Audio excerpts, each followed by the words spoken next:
Welcome back.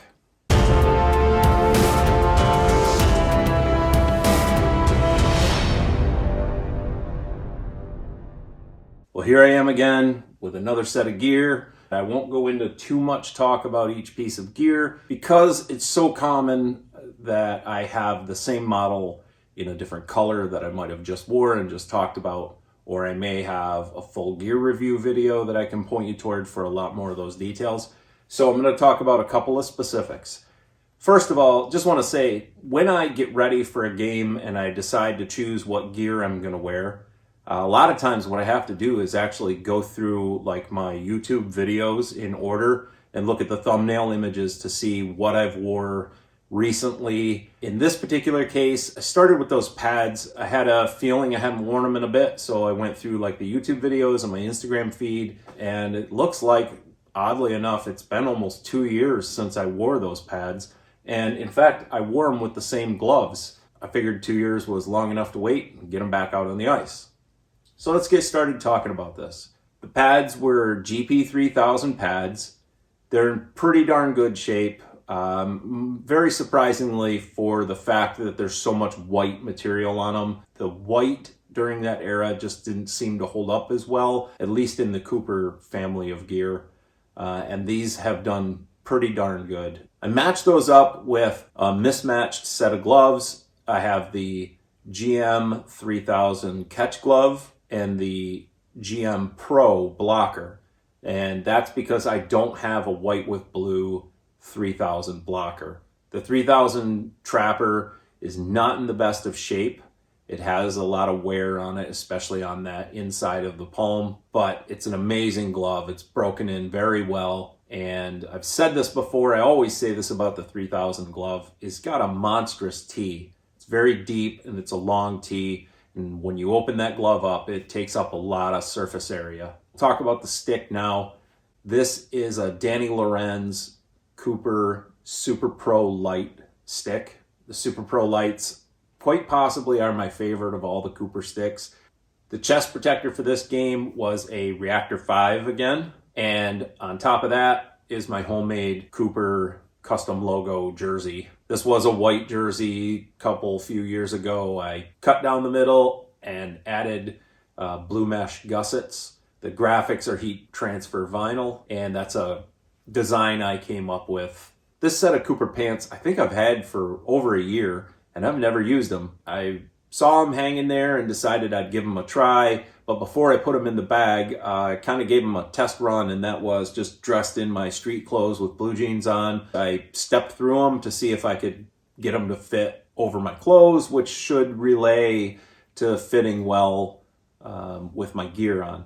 Then when I was getting dressed in the locker room, I realized, but my suspenders are a youth size suspender on these pants, and I didn't know that. They were already fully extended, and I had to like kind of stretch them out a little bit. I like to cross my suspenders, and I was able to barely get them over my shoulders on their own regular sides without crossing. So that was a little uncomfortable. Ultimately, I've decided the pants are just maybe a size too small for me, so I probably will not be wearing them again. Now we'll talk about the helmet, and we're going to use a puck to talk about the helmet. This is obviously white SK2000 with an HM50 cage and either a iTech or a Bauer dangler. When I get those danglers, I usually take the logos off.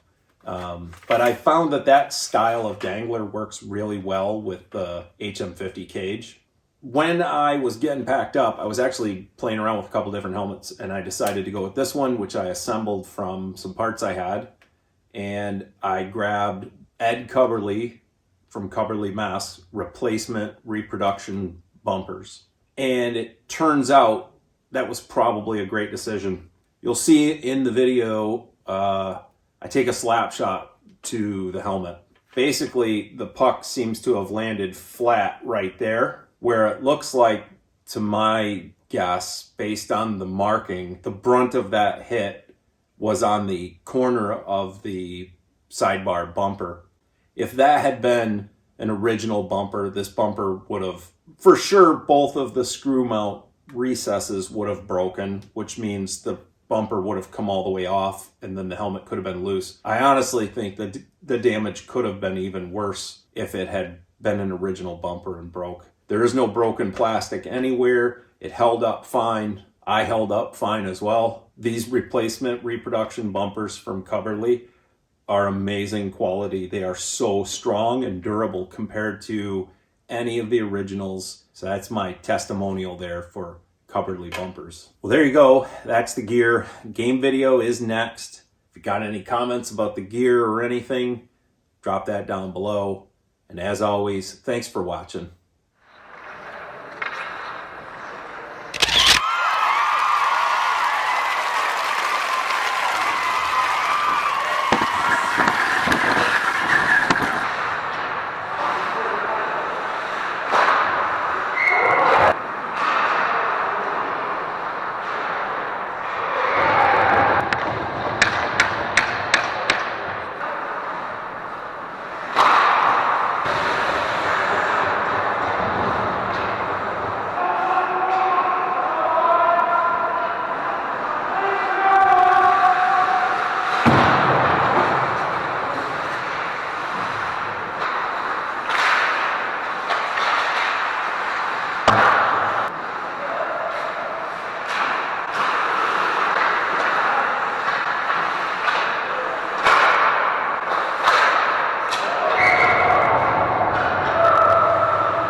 Losing 2-1 after 1. I wrote the big saves. What's up, buddy?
went downhill fast, losing 5-2.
Well, 5-4 loss.